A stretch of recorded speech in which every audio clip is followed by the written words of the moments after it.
Hi all, ಈ ವಿಡಿಯೋದಲ್ಲಿ gentle oral suspension ಬಗ್ಗೆ ಇನ್ಫಾರ್ಮೇಷನ್ ಕೊಡ್ತಾ ಇದ್ದೀನಿ.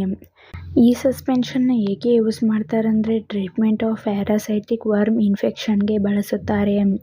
ಈ ಪ್ಯಾರಾಸೈಟಿಕ್ ವರ್ಮ್ ಇನ್ಫೆಕ್ಷನ್ ಹೆಚ್ಚಾಗಿ ಎಲ್ಲರಲ್ಲೂ ಕಾಣಿಸಿಕೊಳ್ಳುತ್ತದೆ. ಇದು ದುಂಡಾಣು ಮತ್ತು ಟೇಪ್ ವರ್ಮ್ ಸೋಂಕುಗಳಂತಹ ಪರಾವಲಂಬಿ ಹುಳುಗಳ ಬೆಳವಣಿಗೆಯನ್ನು ತಡೆಗಟ್ಟಲು ಈ ಸಸ್ಪೆನ್ಷನ್ನ ಬಳಸುತ್ತಾರೆ. ಇದು ಹೆಚ್ಚಾಗಿ ಎಲ್ಲರಲ್ಲೂ ಕಾಣಿಸಿಕೊಳ್ಳುತ್ತದೆ. ಇದನ್ನು ಸಾಮಾನ್ಯವಾಗಿ ಎಲ್ಲರೂ ಜಂತು ಹುಳು ಅಂತಲೂ ಕರೆಯುತ್ತಾರೆ. ಇದು ಹೆಚ್ಚಾಗಿ ಚಿಕ್ಕ ಮಕ್ಕಳಲ್ಲಿಯೂ ಜಾಸ್ತಿ ಕಾಣಿಸಿಕೊಳ್ಳುತ್ತದೆ. ಈ ಸಸ್ಪೆನ್ಷನ್ ಹೇಗೆ ವರ್ಕ್ ಮಾಡುತ್ತೆ ಅಂದರೆ ಇದರಲ್ಲಿ ಅಲ್ಬೆಂಡಾಜೋಲ್ ಎಂಬ ಆಂಟಿ ಪ್ಯಾರಾಸಿಟಿಕ್ ಮೆಡಿಸಿನ್ ಇದೆ. ಈ ಮೆಡಿಸಿನ್ ಹುಳುಗಳು ಸಕ್ಕರೆಯನ್ನು ಹೀರಿಕೊಳ್ಳದಂತೆ ನೋಡಿಕೊಳ್ಳುವ ಮೂಲಕ ಕಾರ್ಯನಿರ್ವಹಿಸುತ್ತದೆ. ಇದರಿಂದ ಹುಳುಗಳ ಶಕ್ತಿಯ ಮಟ್ಟ ಕಡಿಮೆ ಆಗುತ್ತದೆ. ನಂತರ ಈ ಹುಳುಗಳು ಸಾಯುತ್ತದೆ. ಹೀಗೆ ಈ ಮೆಡಿಸಿನ್ ವರ್ಕ್ ಮಾಡುತ್ತದೆ. ಈ ಮೆಡಿಸಿನ್ನ ಸೈಡ್ ಎಫೆಕ್ಟ್ಸ್: ಇದರಿಂದ ಯಾವುದೇ ಸೈಡ್ ಎಫೆಕ್ಟ್ಸ್ ಕಾಣಿಸಿಕೊಳ್ಳುವುದಿಲ್ಲ. Vomiting, nausea, loss of appetite ಅಂದರೆ ಹಸಿವಿನ ನಷ್ಟ, ಹೀಗೆ ಮೈನರ್ ಸೈಡ್ ಎಫೆಕ್ಟ್ಸ್ ಆಗುತ್ತದೆ. ಈ ಸಸ್ಪೆನ್ಷನ್ ನಿಮ್ಮ ಬಾಡಿಗೆ ಅಡ್ಜಸ್ಟ್ ಆದ ಮೇಲೆ ಈ ಸೈಡ್ ಎಫೆಕ್ಟ್ಸ್ ಎಲ್ಲ ಡಿಸಪಿಯರ್ ಆಗುತ್ತದೆ. ಒಂದು ವೇಳೆ ಹೀಗೆ ಲಾಂಗ್ ಟರ್ಮ್ ಆಗಿ ಕಾಣಿಸ್ಕೊಳ್ತಾ ಇದ್ದರೆ ಕೂಡಲೇ ಡಾಕ್ಟರ್ಸ್ನ ಕನ್ಸಲ್ಟ್ ಮಾಡಿ.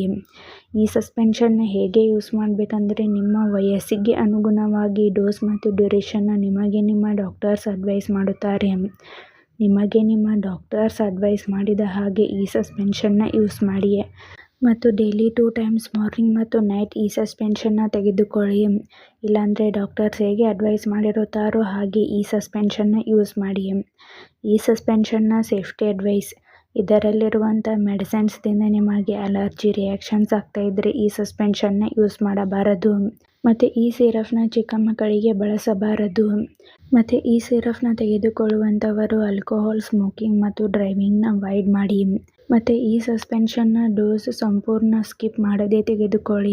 ಸ್ಕಿಪ್ ಮಾಡುವುದರಿಂದ ಮತ್ತೆ ಇನ್ಫೆಕ್ಷನ್ ಬರುವಂಥ ಚಾನ್ಸಸ್ ಕೂಡ ಇರುತ್ತದೆ.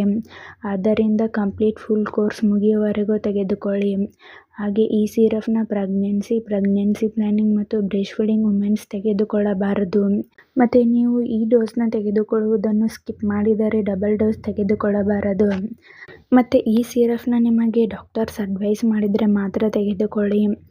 ನೀವೇ ಸೆಲ್ಫ್ ಮೆಡಿಕೇಷನ್ ಆಗಿ ಹಾಗೂ ಲಾಂಗ್ ಟರ್ಮ್ ಆಗಿ ಬಳಸಬಾರದು. ಮತ್ತು ಡಾಕ್ಟರ್ಸ್ ಹೇಳಿರೋದಕ್ಕಿಂತ ಹೆಚ್ಚಿನ ಡೋಸ್ ಬಳಸಬಾರದು. ಮತ್ತು ಯಾವುದೇ ಮೆಡಿಸಿನ್ ತೆಗೆದುಕೊಳ್ಳುವ ಮೊದಲು ಡಾಕ್ಟರ್ಸ್ನ ಕನ್ಸಲ್ಟ್ ಮಾಡಿ. ಈ ವಿಡಿಯೋ ನಿಮಗೆ ಇಷ್ಟ ಆಗಿದರೆ ಲೈಕ್ ಮಾಡಿ, ಕಮೆಂಟ್ ಮಾಡಿ, ಶೇರ್ ಮಾಡಿ. Thank you.